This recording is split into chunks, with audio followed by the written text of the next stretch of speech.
looks like this instead of this, then you are in the right place. We are going to fix the mystery of how to extend your leg in compass pose today.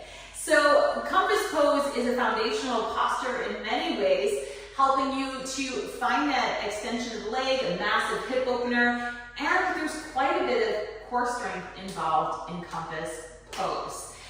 And the reason I say there's a lot of core strength is because in order for you to extend that leg, your back line, all of the muscles across your back line need to be able to stretch. And if those muscles are stretching, then these muscles here in front are contracting and working to help you find the posture.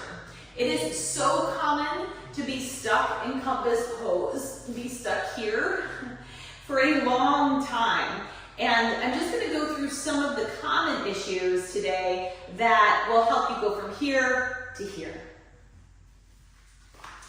So the most common issue is you're simply working the wrong way. When you come to set up for a compass pose, you're going to make a C shape with your hand, grab the corresponding calf muscle, so same hand, same leg, thumb towards you, fingers outside, and the opposite hand comes to the top of the foot.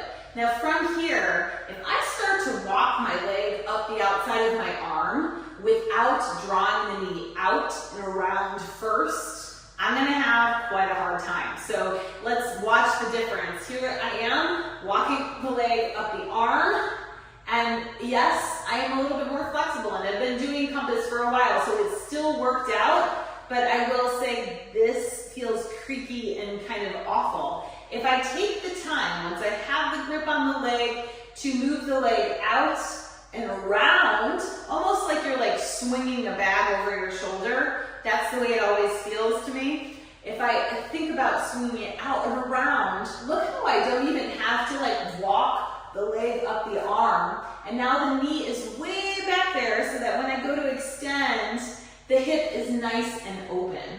So that might be the first thing that could be stopping you from finding your full expression of compass pose. Now, the second thing that might be stopping you is your back line. So if you are coming into a compass pose and you're swinging the leg out to the side, but notice how my spine just rounded. If I'm here and then I put the hand down, I am having a very hard time really getting that foot and that leg to extend. So getting the foot up into the air and the leg to extend. And it really has to do with the position of my spine. The reason you are practicing compass pose is to open up your back line.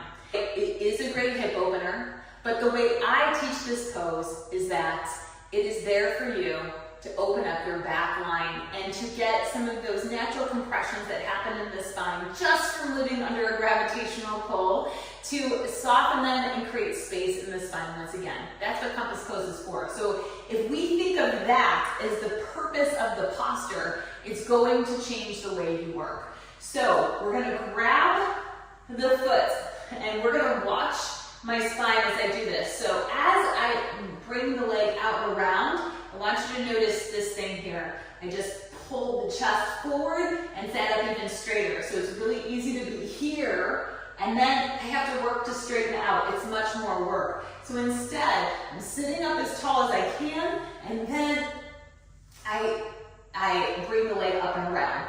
The hand comes to the floor before I go further into compass, because if I just extend from here, then it's not going to be as good as if I push into the floor, rock onto my sits bones, and sit up a little taller. Now I have the freedom to extend the leg and come into compass pose. So that might be the second issue when it comes to why your compass pose feels stuck.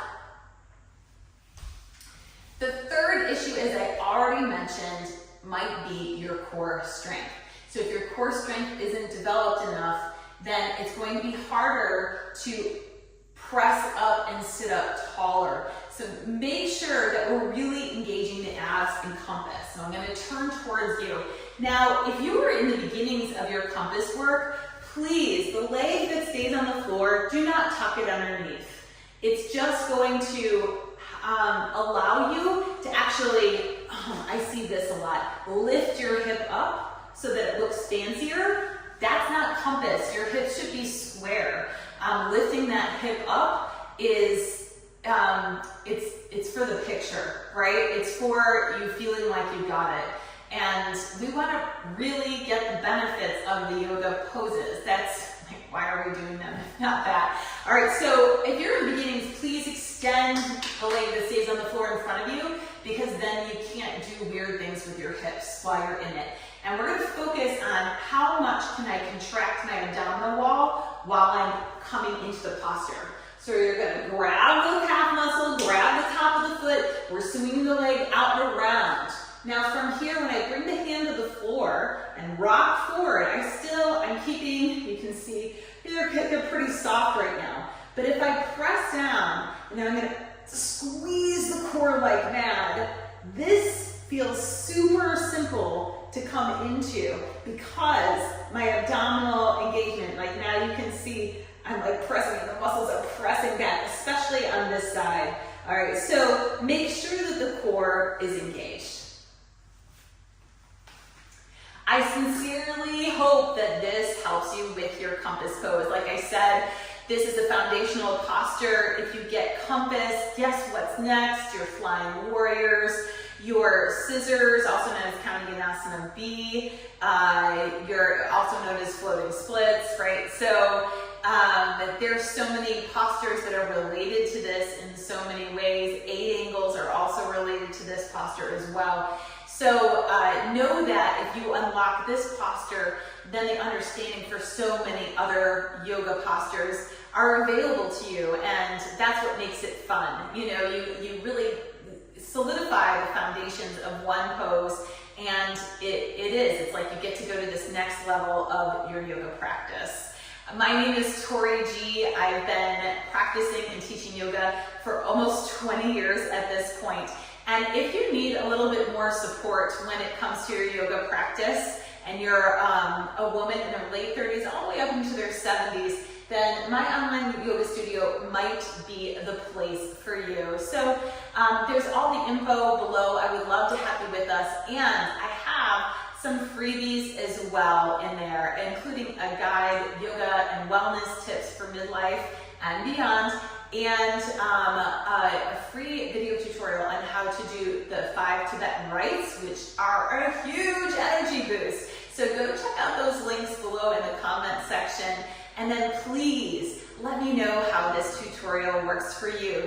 Did we solve the problem for why a compass pose feels stuck for you, and were you able to get to that next level with it? Because that's what makes me tick, is I just want more people to experience good yoga and accessible ways to advance their yoga practice. So I hope this finds you well. Make sure to like and subscribe so that we stay connected, and I hope to see you back in this space soon. Have a great day.